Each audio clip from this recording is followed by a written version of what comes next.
Good morning, Prof. Jen, Sejuhar, and everyone. I'm Noazba binti Masli, together with the other 6 members, Aida, Amy, Eviana, Majin, Razman, and Shafika. We, Group 11 from Section 2, will be discussing 3 Malaysian Indigenous languages that we have chosen. So the presentation will go in this order. So, as we all know, Malaysia is rich, not exactly in terms of money, but in cultures, ethnicities, food varieties, and languages.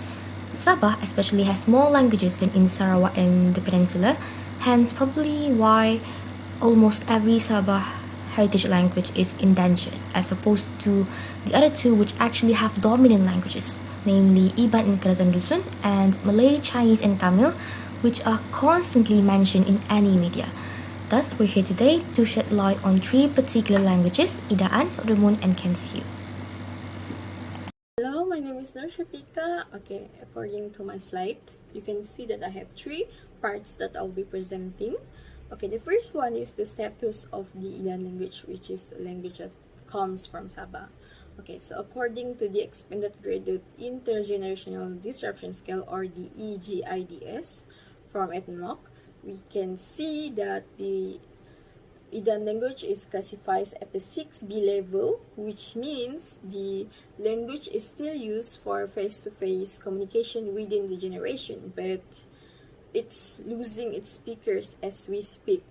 Okay, this can further be proven when we look back at 1700s, when the Idan language speakers were recorded at 5,500 speakers, and now latest recorded numbers of speakers reaches 10,000 speakers. So we see the increase, but the speed of its growing or expanding is very slow. So one of the reasons is maybe because back then, the 1700s, the Idan language speakers were forced to marry the Suluk when they arrived in Datu.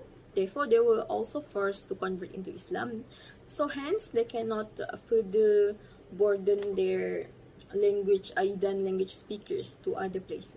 Assalamualaikum and good morning. I bid to Sir Juhar, Professor Jane, and everyone else. My name is Amy Rahana binti Ferdinand, and I will be presenting my parts, which are the background and status of Remun language in Sarawak, as well as the second factor and solution to language endangerment proposed by our group. So let's start with the background and status of Remun. The Remun language belongs in the Malay subcategory of the Ibanic group in Sarawak. It actually shares some linguistic similarities with Iban itself. However, these similarities would prove to be a factor of language shift, in which Remun speakers will slowly start to speak in Iban instead. Another factor is that, according to Ting in 2021, there are frequent intermarriages happening between the Remun people and the Iban people in Sarawak. Hence, the agate status of Remun can be categorized as shifting, which is 7, and moribund, which is 8A. The Remuns use the language among themselves, but not transmit it to children due to the language shift happening. So the only remaining active speakers of the Remun language in Sarawak would be the older generations, such as the grandparents. Greetings to Dr. Jane, Sir Juhar, and everyone. I'm Lee Mei Jin. Next, we'll be looking at another endangered language, a language that is facing endanger in Peninsular Malaysia, the Kensiu language. Kensiu is a language spoken by orang asli in Malaysia that belongs to Semang, or officially known as Negrito, the subcategory of Northern ASEAN Jahait group. Based on the Expanded Graded Intergenerational Disrupt Scale, EGIDS, on Ethnologue, it illustrates that the Kensiu language status is vigorous 6A, which means the language is unstandardized and in vigorous use among all generations. Next, I'll talk about the factor, the intermarriage between different ethnics and standard language. Okay, so when we, example, an Idan speaker marries a standard language speaker, example Malay, and they live in a setting where all the people around them or the society speaks standard Malay. So when the mother, example, who speaks Idan, she passes down the language, but even though she does that, the children will speak standard language more oftenly, so they will slowly forget that they have learned the language from the mother because of their surrounding environment and the society. So yeah, so the environment plays an important role in intermarriages between ethnic speakers and the standard language speaker. Next, lastly, I'll talk about the solution, the language documentation. We know the word documentation is something recorded. So therefore, as an example, you can see on my slide, the distributive phonetic symbols. So the phonetics can be recorded for future reference for those who are interested to study, for example, Rambun language or other languages that has low speakers that may be extinct for several reasons, like the factors and my other factors that my friends will talk about. Next, we can record the audio on how the speakers, and lastly, we can construct language corpus where the system will have the list of languages, like the extinct language. That's all for me. Thank you. Next, we will move on to the factor, which is natives' timely developed negative attitude towards their first language or their L1. This means that native speakers are gradually losing interest in using their L1. This happens because of the native speakers' mentality, in which they think that there are a lot of better languages to be learned instead of their L1. First, they only think about negative thoughts surrounding their first language, but then they start to take action in which they flat out refuse to use their first language in normal everyday conversation. This negative attitude mainly stems from the native speaker's environment, in which they are exposed to a lot of negative influences. Other than that, there's also socio-economic development, in which native speakers think that the language is less valuable and does not contribute much to their country's socio-economic development. As a result, native speakers L1 is more at risk of being endangered and will most likely produce more negative impacts, such as lack of motivation, lack of proficiency, and so on. Last but not least, we will look at the solution, which is prevention of diglossia leakage. According to Nicole, diglossia leakage is when a language variety leaks into domains previously reserved for other language varieties. So for your information, a language has two types of varieties, which are high and low. So high variety is normally used in formal situations such as classes and mass media, whereas the low variety of a language is used in informal situations such as ordinary conversation. Diglossia leakage can cause the relationship between a high variety and a low variety language to become unstable. For instance, when Remun and Iban people intermarry, the Remun people will start to speak in Iban within their daily lives. Therefore, they are bringing a high variety language into their low variety domain. This shows a leakage of diglossia as well as a language shift from Remun to Iban. To avoid this issue from happening, we need to protect our languages constitutionally and assert language dominance, as well as educate and spread awareness to more people in the world about the concept of diglossia. So that is all for me today. I will pass this presentation to the next presenter. Thank you very much. Another factor that leads to language loss is the absence of the language as medium of instructions. This is because the lack of educators that is able to speak the language fluently, or the native speaker to become an educator.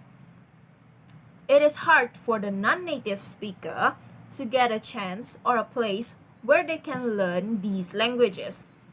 These languages also only used by the native speaker, which causes the speaker population does not increase. While in intermarriage, it is more preferred to use more widely used languages than the native speaker, as it is harder to learn than the more widely used. For examples, in the intermarriage between Ramun and Iban, where the languages are kind of similar, in this intermarriage, they are more preferred to use Iban, which is a language that is more widely used than Ramun. One of the solutions is using the native language as medium of instructions at certain school and education level. For example, we are suggesting to use this native language at certain school and education level, which is, for example, the kindergarten and primary school, and offering this native language as a subject, such as other language, which is Mandarin and Tamil in the vernacular school. Using native language will give a hand for the native speaker as they understand more easily and may score better in their studies. It also will become a place that provided chances for the non-native speaker to learn the native language. This will help in increasing the speaker population. That is all from me. Thank you. Good morning, Prof. Jen, Sejuha, and hello everyone. I'm Noazimah binti Maslihi, and I'll be explaining one factor contributing to language loss and one solution to prevent it from happening. So how does language dominance affect languages, specifically indigenous languages? Allow me to define this phenomenon first before we dive in deeper. So it's when your L2 or third language or fourth language and so on overpowers your L1 to the point that your L1 is no longer your main language. So this particular phenomenon can be observed in the case of Ramun with Iban. So we have two studies here reporting that the similarity percentage between these two languages is in the 80s, which is quite high. So from this we can tell that the hegemony of Iban is so high that first, the Ramun people are more commonly identified as Iban Ramun, and secondly, the Ramun language was mistaken as Iban's dialect instead of language on its own. Next, we will take Malay language dominance over Kansu as another example. So, akin to the previous one, the Malay language as L2 has more influence than Kansu as the L1 on the natives, and this can be substantiated with one study which claimed that 67% out of 250 words are actually borrowed from and mixed with the Malay language. So what do we do to prevent language loss? We can utilize the internet and our mass media. So as we all know, the internet is actually perceived as the English language domain, but we can turn that around and make it a solution instead. To exemplify, the natives who are social media influencers especially can start TikTok trends and encourage people to speak and embrace their heritage languages. Podcasts are also helpful, especially these two apps here, Blinkist and Spotify. If you don't enjoy reading lengthy papers, but you still want to keep languages alive by learning them, Blinkist allows you to convert those research papers, language documents, and books to podcasts, and you can listen to them when you do assignments, house chores, and when you go outside. We can also maximize the potential of local magazines by providing a special section for indigenous languages with puzzles, contests with cash prizes, and fun facts that help differentiate Ramun from Iban and Kansi from Malay. However, I identified two loopholes that we have to address in order for the solution to be effective. Number one, there might not be internet in the rural areas. Number two, in the case of there are non-active or fluent speakers among the natives, the legitimacy of the information cannot be confirmed.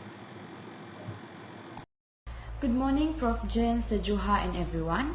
My name is Ivyana binti Panjang, and today I'm going to explain about how migration contributing to language loss and one solution to prevent language loss, that is family regulation.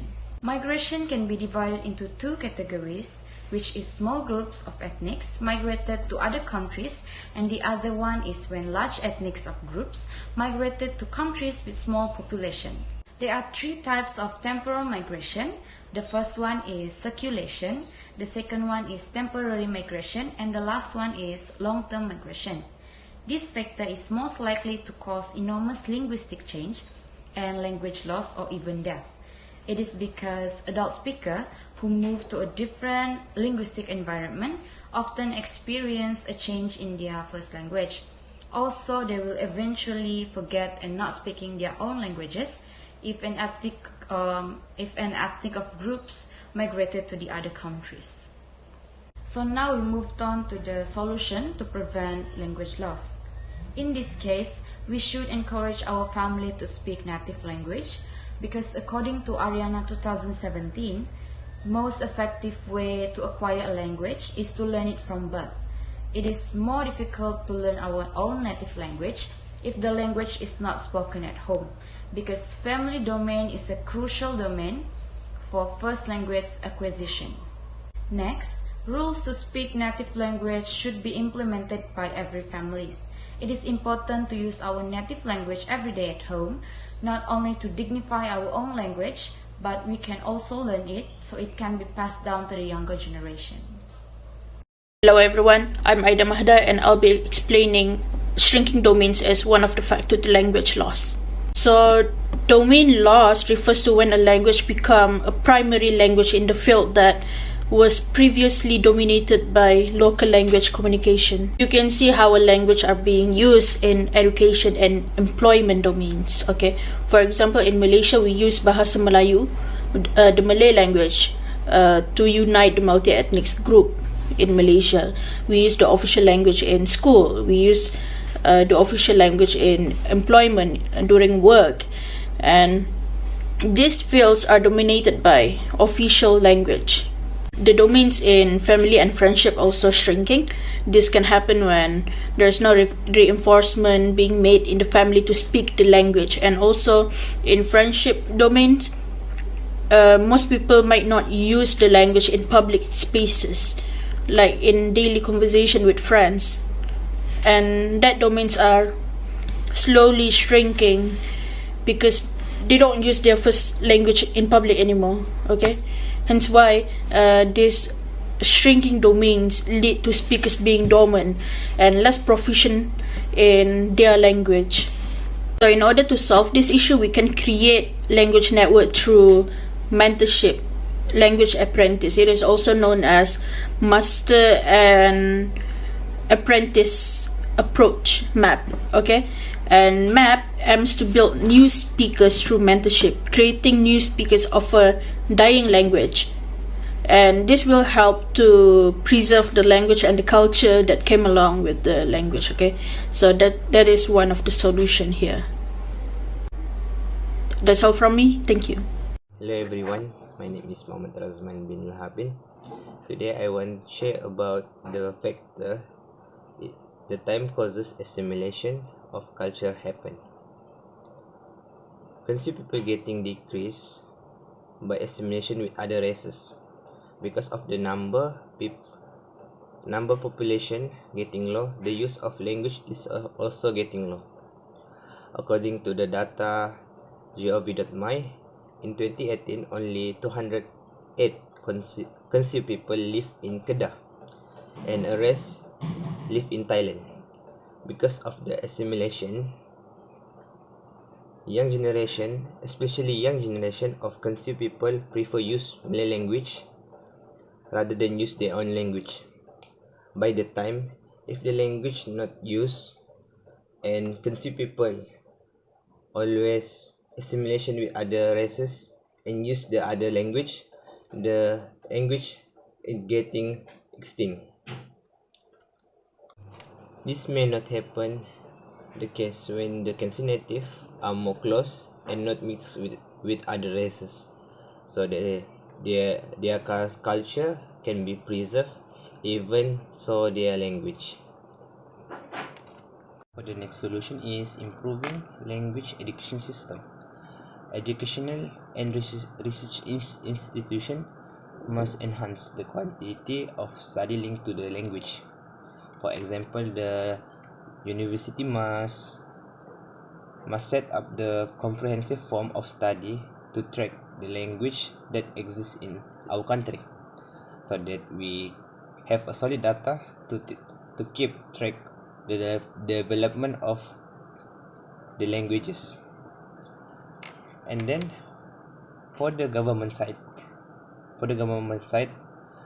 we must be active improving the rural education system and coordinate the language according to the daily use language. For example, appointing the indigenous people in the area who proficient in language to teach to the people there. In addition, government should provide learning module to people according their own language.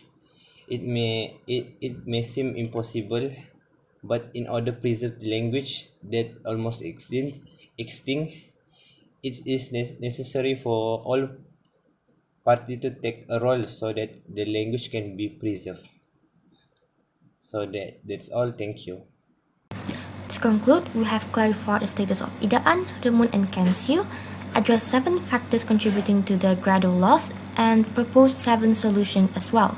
The ones with stars next to them are actually actions that anyone can take, so this implies that you don't have to be someone amazing like a linguist to sustain languages.